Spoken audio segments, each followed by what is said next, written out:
This is Southern New England's trusted news source, ABC 6 News, first at 4.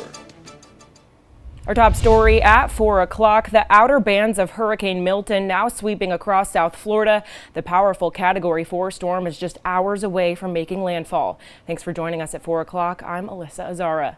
Milton is expected to be one of the strongest hurricanes on record to hit the region. There have already been several tornadoes reported in the state. You are taking a live look over at Earth Cam feed.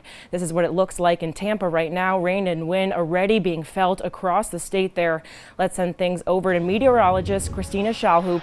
She joins us live in the weather cave. Christina, what's the latest? You know what? It's a really dire situation for Florida. We know that, right? Milton, not only a major hurricane, currently a Category 3 storm, sustained winds up to 125 miles per hour. But this storm has been a Category 4 and a Category 5. And I want to dispel something that I continue to hear because honestly, it drives me a little wild to hear it. I've heard a few people say, well, it could weaken, it could weaken. Guys, it's still a hurricane. It doesn't matter if it weakens to a 2 or a 1 or even stays at a 3.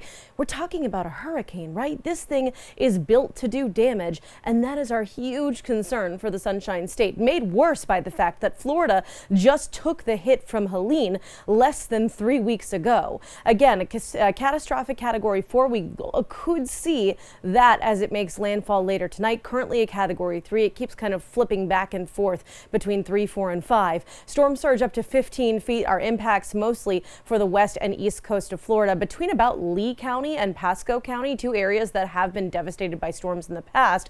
Lee County, most namely, taking the brunt of Ian 2 years ago. Rainfall up to 18 inches. Tornadoes, as we've mentioned, a huge concern and something that I think oftentimes gets overlooked when it comes to tropical systems because, well, having a hurricane on your tail is really intimidating enough as it is, but hurricanes oftentimes bring severe threats, especially tornadoes, because of the friction they create when they slam into the land. That friction creates something we call wind shear. That wind shear is a major ingredient in tornadoes. So it's not a surprise that there is a tornado watch through 9 p.m. tonight for really the lower peninsula of Florida. I also want to mention, take a look at satellite and radar right now. All those red boxes are tornado warnings. Something that's also very important, not just for the folks in Florida, but for you all as well, is to know the difference between a watch and a warning. If you have a watch in place, no matter what it's for, that means we are quite literally watching out for bad weather because the ingredients are there, but it hasn't happened yet.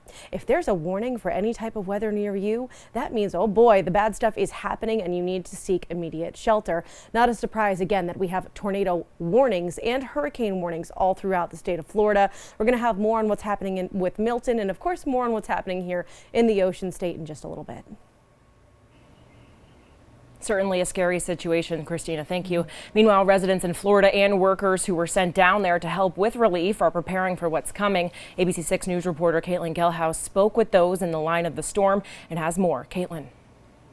Yeah, well, Alyssa, this isn't their first rodeo when it comes to hurricanes. And while they do feel prepared, the main concern is the unknown of the storm and what it could bring to the area. It's extremely frightening. Meet Dave Nickerson, formerly a Warwick resident, now down in Fort Myers, hunkering down for Hurricane Milton, not under a mandatory evacuation. Well, I'm feeling pretty comfortable that I'm safe from the storm surge. The only thing that really worries me right now is my roof is still weak, and I don't want to have the same kind of hurricane force winds that Ian brought with him. He says the tornadoes ahead of the hurricane are what he fears. You just don't know. And, I don't know whether I'm going to have to run into my little bathroom and hide or whether I'm going to sit back and pray for other people who are doing the same thing where the thing is touched down elsewhere. Mid-interview, Nickerson having to hang up from our call due to ongoing tornado alerts right over his area. They're telling us to take shelter. I'm going to have to do that.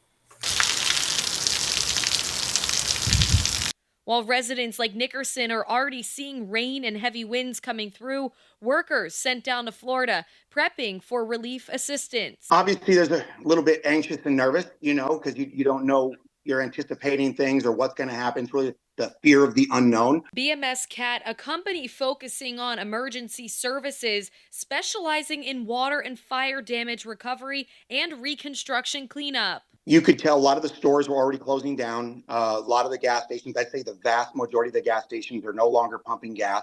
And the food on the shelves is like wiped clean. Now, Reed tells me his plan is to be on the ground helping those impacted by Milton for the next month. In the newsroom, I'm Caitlin Gelhaus, ABC 6 News. Caitlin, thank you. Meantime, Hurricane Milton, just hours away from making landfall in Florida. Our Now photographer found one of the last gas stations to remain open in Polk County. Our team coverage continues from Florida. Employees at a Murphy USA gas station in Polk County stood in the rain on Wednesday. They guided cars through long lines and long waits. This was the last remaining gas station our Now photojournalists could find open in the Haines City area.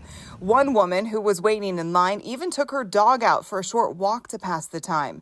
Some people filling up cars to evacuate, others filling gas cans for generators, all of them desperate for one final tank of gas ahead of Hurricane Milton.